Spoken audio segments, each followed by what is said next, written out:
criação fraca, uma criação sem valores. Afastamento de Cristo, afastamento da palavra, com certeza traz uma falta de valores ali. E tem outros fatores também, como por exemplo, né?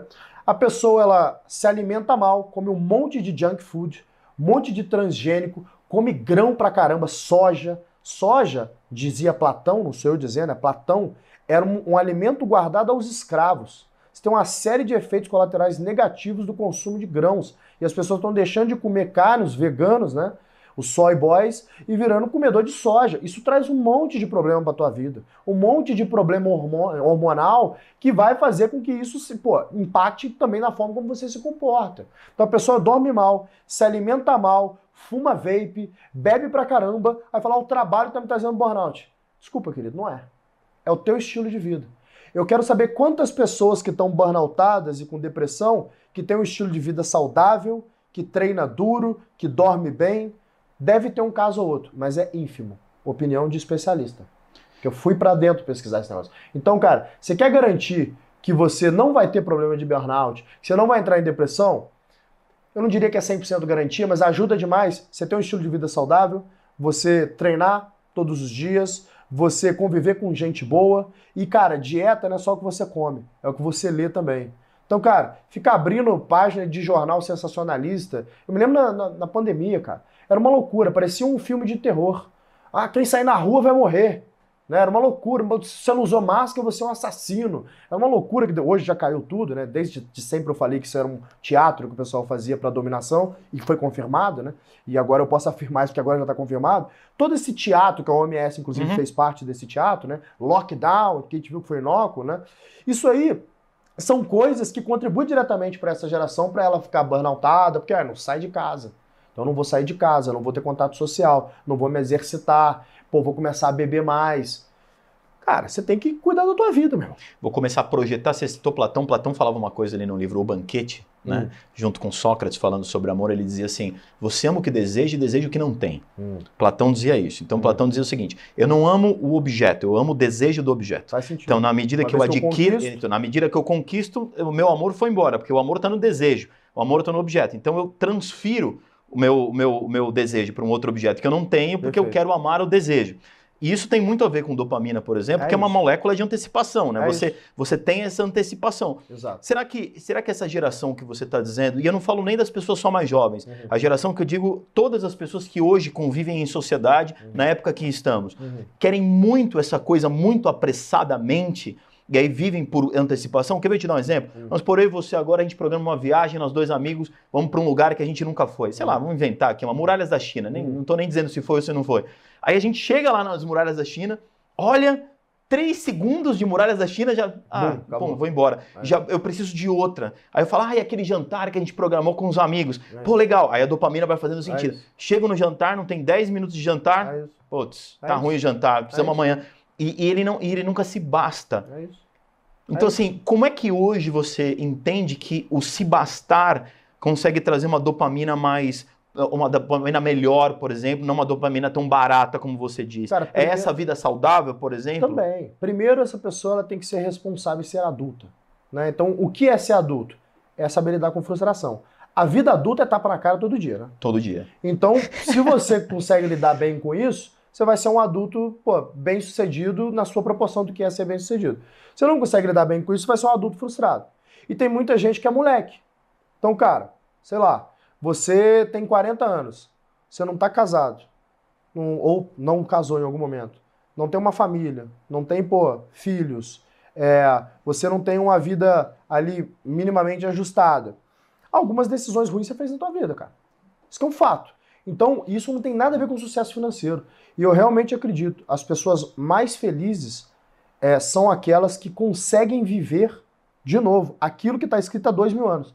Então, se você tem uma família, se você tem filhos, filhos que te amam, e você ama esse filho, uma mulher que te ama e é fiel a você, e você ama e é fiel a essa mulher, eu tenho certeza que você vai ser mais feliz do que qualquer bilionário de 45 anos que tá viajando o mundo, fazendo verão europeu e, cara, pegando mulher de 19 anos. Eu tenho certeza absoluta, até porque eu convivo com pessoas assim. O que faz a felicidade não é dinheiro, não é conquista financeira. De novo, dinheiro é output, cara. Input é outra parada. Input é você viver isso. Então, o meu convite para essa geração é, cara, seja responsável, seja adulto. Faça escolhas de adulto para sua vida. Pô, por que hoje em dia, por exemplo, as pessoas não conseguem mais viver relações mais longas, né? Por causa de dopamina barata.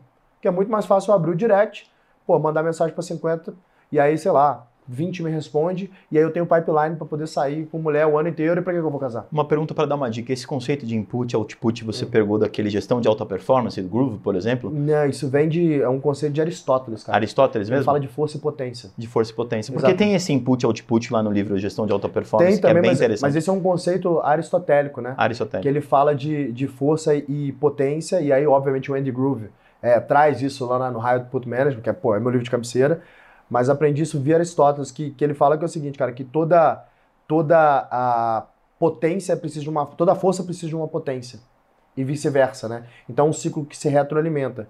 Só que eu preciso, toda força precisa de uma potência, só que em algum momento eu preciso ter uma potência que não precisou de força, que senão como que tudo começou, né? Uhum. Aí ele conclui que tem que existir algo que é puramente potência, que não precisou de força, que aí São Tomás de Aquino depois vai chamar de Deus, né?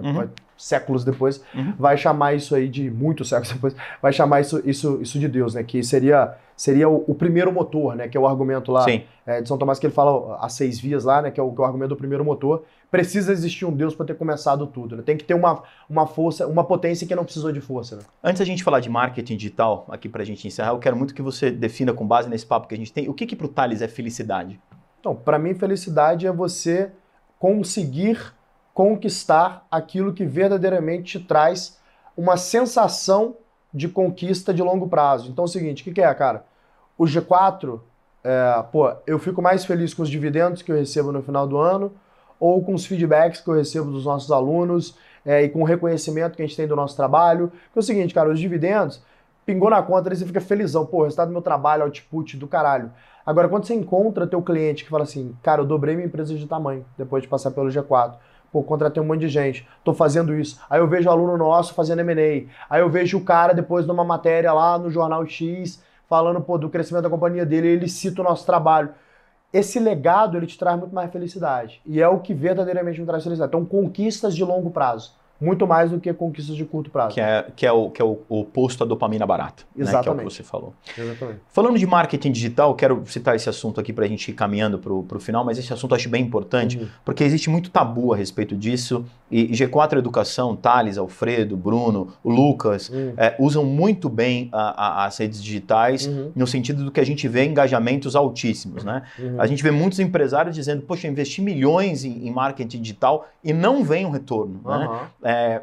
Tanto do ponto de vista orgânico como pago, qual que é a tua visão hoje de empresário nesse sentido? Por que eu estou trazendo esse assunto? Muitos varejistas que vieram aqui, CEOs de empresas, muitos C-levels que vieram aqui, dizem do desafio que é hoje em dia você ter micro-influenciadores que possam ser embaixadores da sua marca, ou investimentos em mídias de massa, uma propaganda, por exemplo, até num Big Brother, por exemplo, da vida, ou outras fórmulas como essa, mas estar nesse ambiente digital hoje é um desafio muito grande para gerar resultado. Todo mundo está. Ter 50, 100, 200 mil seguidores, a depender da ferramenta, não é uma coisa difícil necessariamente. Agora, gerar resultado, e dá para ver que vocês geram muito. Eu vi uma entrevista do Alfredo, que ele citou uma porcentagem altíssima de venda hoje, que as redes sociais causam, por exemplo, para o G4. Exatamente. Se você puder falar de porcentagem sobre isso, caso você tenha, e essa pergunta do marketing digital, acho que é importante para os empresários que estão ouvindo. Acho que é importante o seguinte, hoje 60% da venda do G4 é orgânica. Né? Que outra empresa você conhece do nosso tamanho que faz isso? Não tem como. E por que a gente faz isso? Isso é algo que o telespectador aqui tem que entender. O que acontece é o seguinte, cara. Vou contar um case pra vocês. Nos Estados Unidos tem um youtuber chamado MrBeast. Esse cara é um fenômeno. Né? Tipo, é o maior do YouTube hoje do mundo. Ele resolveu montar uma hamburgueria. Aí ele abriu a hamburgueria dele. Deu, tipo assim, mais de 100 mil pessoas na porta, na abertura da hamburgueria do cara. 100 mil pessoas, irmão. Na porta da abertura da hamburgueria do cara. A Kylie Jenner lançou uma marca de, sei lá, maquiagem, cosméticos, algo do tipo que já está avaliado acima de $1 bilhão. O que eu quero dizer com isso, cara? A maior ameaça para a empresa tradicional hoje são os influenciadores que sabem fazer negócio. Isso é a maior ameaça. E eu explico por quê. As pessoas hoje, elas estão concentradas na telinha. Se você sabe gerar conteúdo e engajamento para que essas pessoas criem um vínculo de confiança com você, depois você colocar um produto ali, é só um detalhe. Já está feita a captura do share of wallet. Na hora que o MrBeast lança a hamburgueria, imagina se o MrBeast daqui a pouco abre 5.000 franquias nos Estados Unidos. Ele pode ser maior que o McDonald's. E eu tô para te afirmar que eu tenho certeza que nos próximos 15, 20 anos, as maiores marcas do mundo vão ser marcas que têm como sócio grandes influenciadores. Pessoas que sabem construir conteúdo e construir relação via canal. Esse é o grande conceito de inovação do marketing digital? Sem a menor sombra de dúvida. Porque eu me lembro muito da história do BlackBerry, com certeza você conhece, que quando veio o iPhone, o cara foi teimoso, o Mike, né? Foi teimoso, manteve a telinha lá com a telinha não, o visor, o teclado, obrigado. Com o teclado, etc. E nem precisa dizer tudo o que aconteceu com o BlackBerry, né? Exato. Então, assim, nesse sentido, a inovação que veio do iPhone, por exemplo, para a BlackBerry, que acabou se destruindo, é o que você está mais ou menos dizendo sobre o marketing digital? É o que a gente ensina no G4. A gente fala assim, cara, número 1, você, CEO da tua companhia, você precisa ser o maior influenciador da tua companhia. Porque a gente cresceu, e eu entendo por causa disso, o Brasil é um país muito violento, as pessoas andam de carro blindado, segurança armada, então as pessoas são low profile. Elas não querem divulgar as suas vidas, ela não quer falar onde que ela está, e eu entendo isso. Só que o ponto é o seguinte, tem um custo você fazer isso. Por que o Guilherme Benchimol abre as redes dele e faz conteúdo? Ele já fala isso em entrevista, porque baixa o CAC. Tão simples quanto isso. Por que o Elon Musk faz o que ele faz? Se envolve em polêmica, diz que o cara é mais rico do mundo. Porque baixa o CAC, bicho. Por que eu faço? Porque baixa o CAC. Por que o Alfredo faz? Porque baixa o CAC. E segue. Só que a gente descobriu isso antes do mercado. Eu já faço isso tem 12 anos. Né? Eu já descobri isso lá na EasyTax, eu já fazia isso. Lá em 2011 eu já fazia esse negócio. Então, por que eu fiz esse negócio? Porque eu falei, cara, tá bem óbvio pra mim que a forma mais barata de eu crescer a audiência aqui é no orgânico, e a única forma das pessoas se interessarem por minha vida, eu não sou artista, é falar mais ou menos como é que funciona a minha vida. E aí talvez se as coisas começarem a dar muito certo, elas vão se interessar. Essa era a minha tese em 2011. E foi o que aconteceu. Então, quando o pessoal fala, o G4 nasceu em 2019. Não, o G4 nasceu antes, sabe? Desde 2009 que eu escrevo em blog. Nasceu lá, quando eu comecei a construir uma audiência lá, então as pessoas já me acompanham desde lá. E aí eu transferi isso pro G4, e hoje o G4 é muito maior que a gente, né? Tanto que a página institucional do G4 é 2 vezes maior do que a minha na física. Então, o ponto é, a empresa que não aprender a construir conteúdo e ser uma empresa também de conteúdo, ela vai sucumbir para aquela que é. Por que as escolas de negócios tradicionais não são o G4? E a gente hoje é maior que elas, né? Porque nós não só criamos um produto que, compete com alguns produtos deles, não undergrad, acho que undergrad é super necessário, mas, sei lá, compete talvez com o MBA, que para dono de empresa eu acho que é inócuo. E por que eles não criaram esse negócio? E porque talvez eles não tinham essa visão de fazer algo diferente, mas mais importante eles não sabem comunicar com o público. Eles não sabem dominar o digital, que é o que a gente sabe fazer muito bem. Então, o exemplo do MrBeast que eu dei, que eu declaro que abertamente, eu acho que o MrBeast pode ser, se ele quiser, uma ameaça ao McDonald's, sim. Eu sei que é loucura falar isso, mas eu acho que sim. Eu concordo com você, eu acho que 15 a 20 anos vai ser um problema para as empresas tradicionais se elas não aprenderem. Então, o nosso aluno, a gente ensina, essa aula do Alfredo, ele ensina o cara a criar conteúdo. Ele ensina o cara a pensar content brand. E outra coisa, uma lição aqui pro telespectador, né? Não adianta só, então, eu criar um conteúdo e achar que isso vai converter. Muita gente, o empresário fala assim, tá bom, eu vou testar esse negócio que o TG tá falando, vou testar por 6 meses. Eu te pergunto, se você malhar por 6 meses, você vai ficar shapeado? Não vai, meu querido. Não é assim que funciona a vida. Então, as coisas são construção. De novo, sem buscar dopamina barato.